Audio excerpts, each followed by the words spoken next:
This will be a Bob rant, narcissistic communication. Also, there's gonna be a bunch of random shit that happened to me. Should be ready for that. This is narcissistic communication in a nutshell. When I was in high school, there was a girl that wrote this story about these weird robots that had knives for arms, and they had like weird triangle geometrical bodies, and they look like a stack of just garbage just walking around with knives. And they would effectively just stab one another to communicate. They had these slits in them where you just stab those slits and they communicated in like Morse code. And I didn't understand the story. It was kind of weird. Well, anyways, a guy that comes along, he's like a human being, and he's like a flesh bag. And this female robot sees him, and she basically falls in love with him. I think she used the word admired. The robot admires him, and she goes to communicate with him. Now, the guy communicates verbally with facial expressions. She communicates through stabbing. And she walks over and stabs him twice to say hello. And he starts bleeding, and he makes funny faces, and she recognizes the faces as funny, and they're peculiar to her because she doesn't understand what they are. Why is this thing doing that? So she stabs him another 2 times, expecting to get stabbed back, to which he starts screaming, "Stop stabbing me." Okay.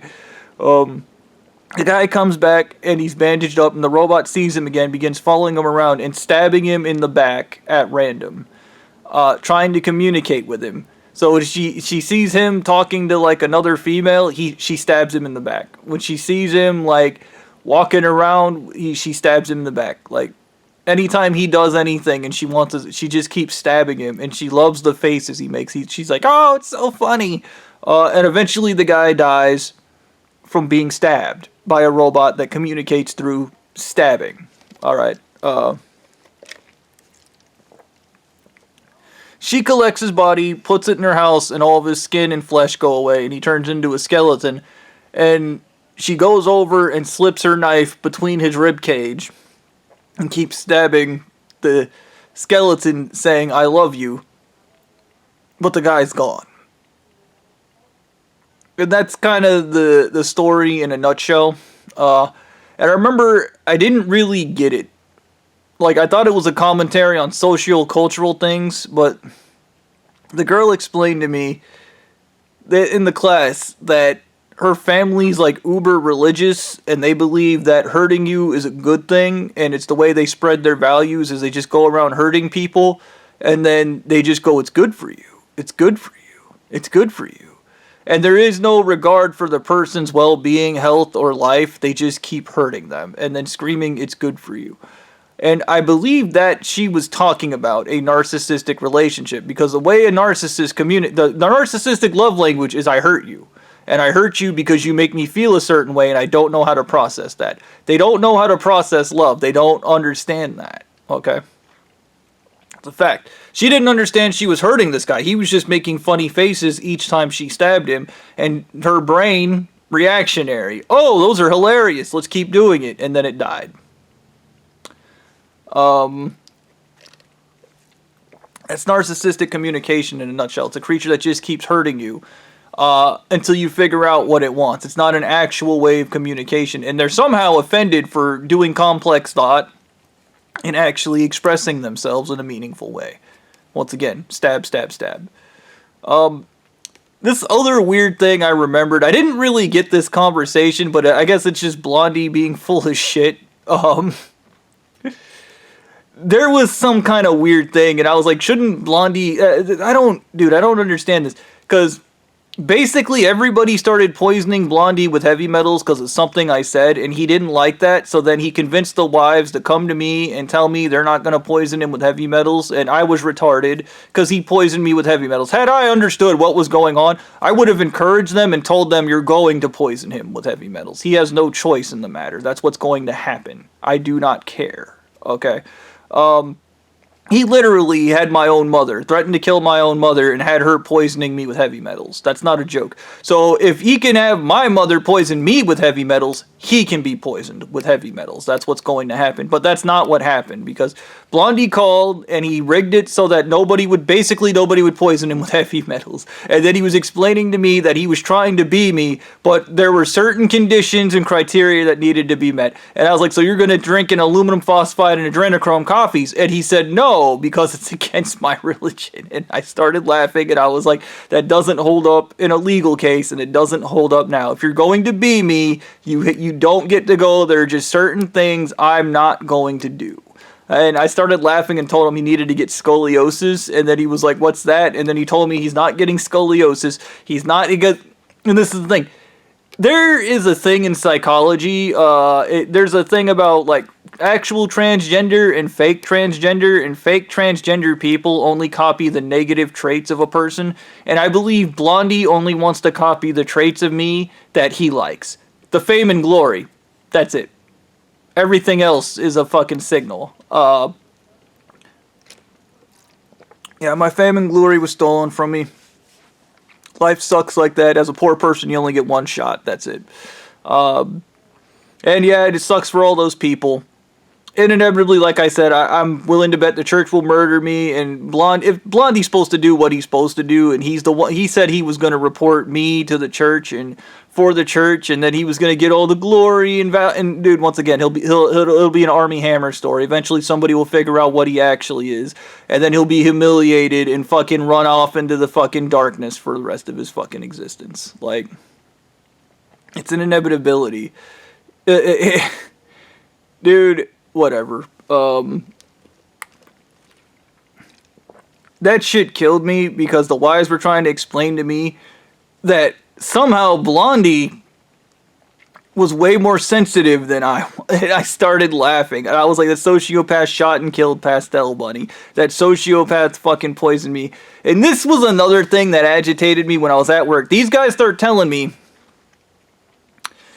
I was forcing my values onto them, while they simultaneously, but just by how they act, force their values onto you because they want to hurt you and then go, deal with it, I don't care, no police, I don't care, and it's all passive-aggressive, whiny baby bullshit. It is the most immature thing you've ever witnessed. It is an asshole constantly harassing you, and then screaming, whatever you do, don't shoot me in the face, the church will kill you. And this is them forcing their values onto you.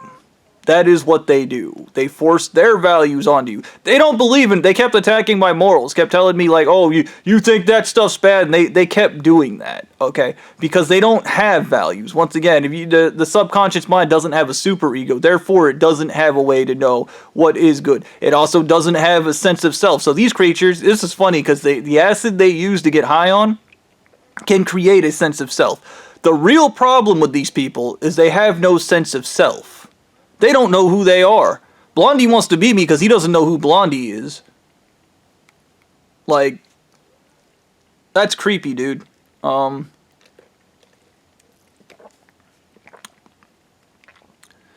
These things all just were little things that kind of bother me, but it's whatever, because obviously, once again, the church rigs the game in favor of the church leader, okay? The game is always rigged in favor of the church leader. One of the funnier things that happened as president is one of the church leaders ended up in trouble when I was president of the church. This guy went to court and completely shot himself in the foot. Like, any legal case, cut and dry, this guy would have went to prison for everything he said. But because I was president, I let him go. Because all the court cases out there are rigged. Yeah. And I rigged them. Yeah.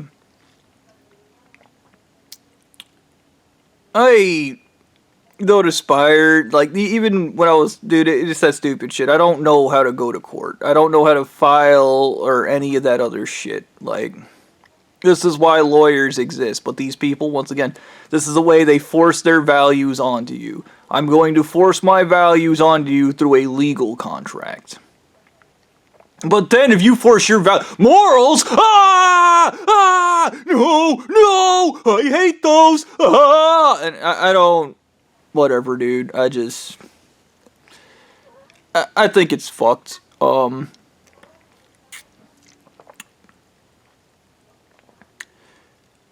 I think about all the wonderful ideas, and you wouldn't believe me if I told you, but there were a bunch of movies that came out that I actually I was just throwing out my movie ideas to people, which is weird because I have this one idea for a movie since I was a kid that I think would have made, but I also have my own story arcs that I haven't released to the world.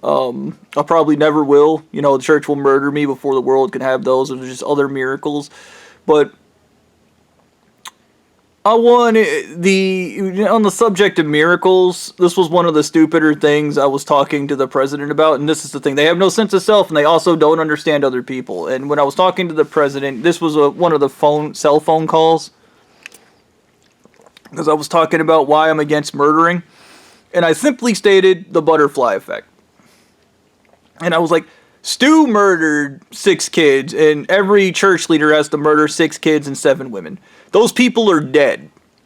If those people, like me, I have a extra dense skeleton that's bullet resistant, and I have a mild, I somehow almost immune to poisons. Yeah. I'm unique. I'm special. I'm worth saving. I could be the very genes that save mankind one day. That's not a joke. But they're gonna kill me. Because they're stupid. And it's in their nature to be stupid. Okay. The butterfly effect is simple. Because these guys go, I can do no wrong. First of all, you can do all the wrong. You can. You do. You do it every night. You do it every day of your life. The fact that you people actually live is a wrong in the world. But where was I going to with this? Yeah, so I tell the president, white supremacist god, you murdered a kid, right? And he's like, yeah. And I was like, okay, there's another timeline where you didn't murder that kid. That kid grew up and cured cancer. And there was this awkward, like, ugh. And I was like, you hurt the world by removing that life. And he was like, you don't know that's what was going to happen. I was like, you don't know it wasn't. And he's like, I do know. I do know. I have they call the portal out there. They call it it's like it's an LSD portal. He's like, I have this portal and it lets me see everything. Obviously not, because I happened. And regardless of what you want to say, I happened. I'm right here.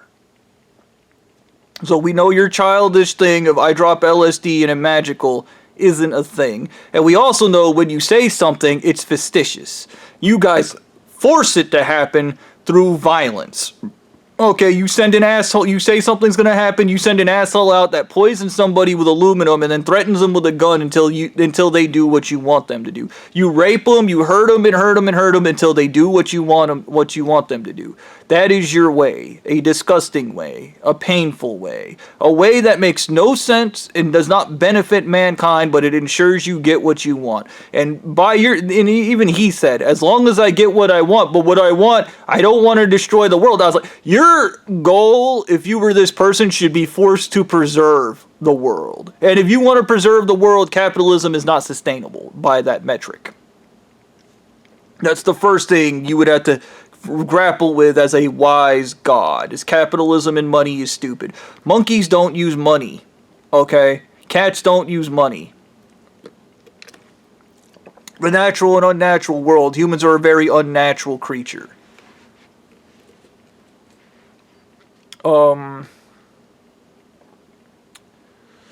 Yeah.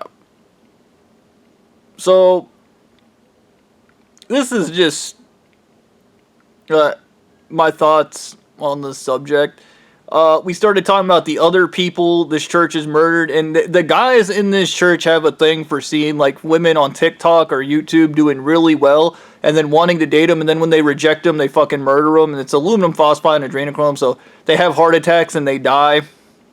And once again, those female creators are making money, and a lot of them can be doing advocacy work for like rape and shit, and these guys don't believe in rape because their entire church is rape. It is the rape machine. It is rape through control is the basis of the religion. You rape everything. You rape it, it belongs to you. You rape it, it belongs to you. You rape it, it belongs to you. That is how they work. So the idea that this church is against rape is hilarious. It is the funniest thing you could possibly fucking say, especially if you're a member of the church. If you know what church I'm talking about, anybody goes over against, if anybody from this says they're against rape, just start laughing at them. Just make fun of them because they're full of shit. They're lying.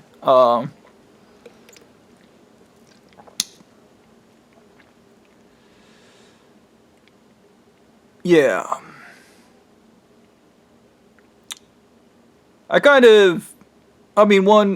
I'm already okay with my death. I've successfully created in my mind the acceptance that this is bigger than me, and there's a lot of other people's lives on the line. I couldn't do that when I had my heavy metal brain, and I think that was Blondie's plan all along, was to show the world I was a piece of shit because I had a heavy metal brain. And even some of the stuff I say through these videos I've uploaded, I would have never said those things if I wasn't going through fucking recovery.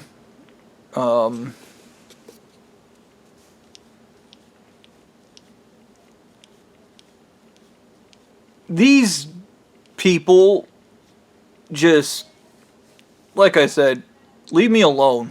Okay? I did the right thing, and you guys were so dedicated to doing the wrong thing, and you don't seem to care. And it's funny that they go, Bobby, you don't care. No. It's the other way around. That's a projection. You don't care, because you win no matter what. You get your sex harem, you get your drugs. What are you upset about? Oh, are you upset? Start popping your LSD. Pop your LSD. Pop your LSD. You'll get over it. You'll get over it. Whatever, man.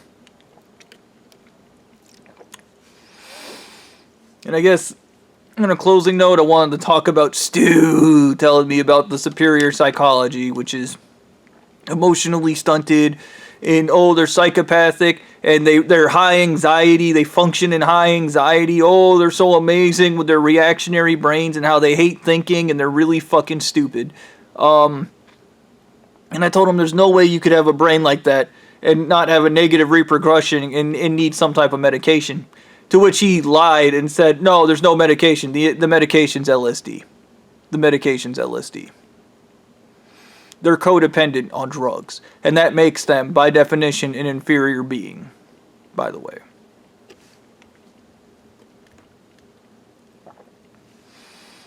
Yeah.